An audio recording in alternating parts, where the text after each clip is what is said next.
కళ్ళు ఎక్కడ పెట్టుకున్నారు అనిపించింది. అండ్ సింపుల్గా కనపడుతుంది కదా ఆ అబ్బాయి ముద్దు పెట్టిన తర్వాత ఆ అమ్మాయి ఎలా ఫీల్ అవుతుంది అనేది.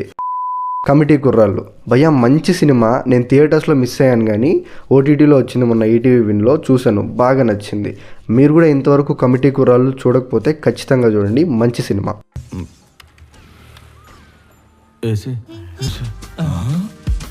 అయితే నేను ఈ వీడియో ఎందుకు చేస్తున్నానంటే ఈ మూవీ థియేటర్స్లో రిలీజ్ అయినప్పుడు నేను మామూలుగా మూవీ చూడకపోయినా రివ్యూస్ చూస్తాను భయ్య, మూవీ ఎలా ఉంటుంది అని.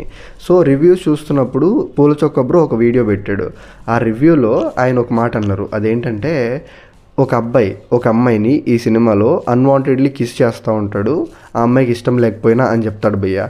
మూవీస్ జనాల్ని ఇన్స్పైర్ చేస్తాయి. మీరు ఇలాంటి స్టాకింగ్ సీన్లు, బలవంతంగా ముద్దులు పెట్టే సీన్లు పెట్టారనుకోండి, అండ్ అమ్మాయి యాక్సెప్ట్ కూడా చేస్తారు తర్వాత ఆయన్ని. సో ఇలా చేస్తే అమ్మాయిలు పడిపోతారని చెప్పి కొంతమంది ఫీల్ అయ్యి ఇలా చేస్తారు. దాని రెపర్కషన్స్ ఎలా ఉంటాయో మనకు తెలియదు. ఆ అబ్బాయి చేస్తే అందరూ దాన్నే ఫాలో అవుతారు, అమ్మాయిలు ఇబ్బంది పడతారు అని ఆ మాట అన్నారు.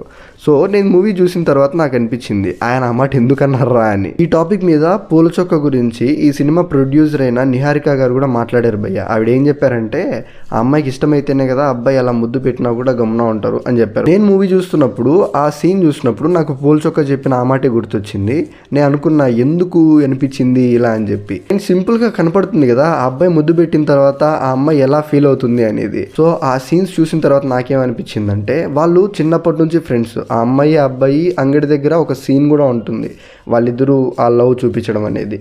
సో వాళ్ళు ఎలాగో క్రిస్టియన్స్ కాబట్టి చర్చ్కి వెళ్తారు, ఆ చర్చ్లో చూసుకుంటారు, మాట్లాడుకుంటారు, ఇవన్నీ కూడా జరుగుతాయి. ఏం జరుగుతుందంటే వాళ్ళ ఫ్రెండ్ చెప్తాడు ముద్దు పెడితే లైన్లో పడిపోతారా అని చెప్పి. అలా ముద్దు పెడతా ఉంటాడు.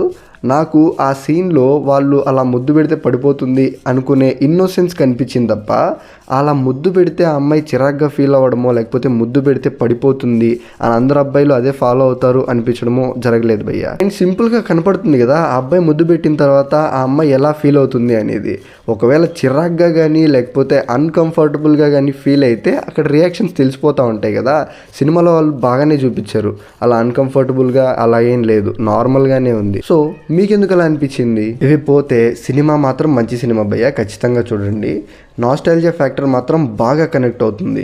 చిన్నప్పటి మనం ఏమేం ఆడుకున్నామో ఏమేం చేసామో ప్రతి ఒక్కటి సినిమాలో ఉంది. అండ్ డిఫరెంట్ రీజన్స్కి సంబంధించిన డిఫరెంట్ ఇవి ఉంటాయి కదా గేమ్స్, ఆ గేమ్స్ అన్నిటిని చూపిస్తారు.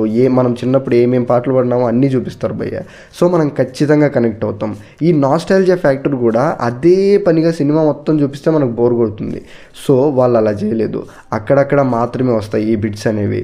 సో బాగా హ్యాండిల్ చేశారు ఈ నాస్టాల్జియాని చూపించడం అనేది. ఈ నాస్టాల్జియా కానీ అండ్ ఈ సినిమాలో ఎమోషన్స్కి కానీ మనం ఖచ్చితంగా ఏడుస్తాం. అలా బాగా హ్యాండిల్ చేశారనమాట ఈ ఎమోషన్ని కూడా. సినిమాలో ఒక డెత్ జరుగుతుంది భయ్య, ఒకరు చనిపోతారు, ఆ చనిపోయిన దాని మీదే తిరుగుతూ ఉంటుంది సినిమా అంతా. సో అది బాగా హ్యాండిల్ చేశారనిపించింది నాకు. ఆ ఎమోషన్ వల్లే మనం బాగా కనెక్ట్ అవుతాం సినిమాకి. అండ్ అక్కడ గోదావరి వాళ్ళు వాళ్ళ ట్రెడిషన్స్ని బాగా చూపించారు.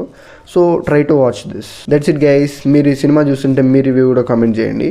And I'll meet you with another video. Bye.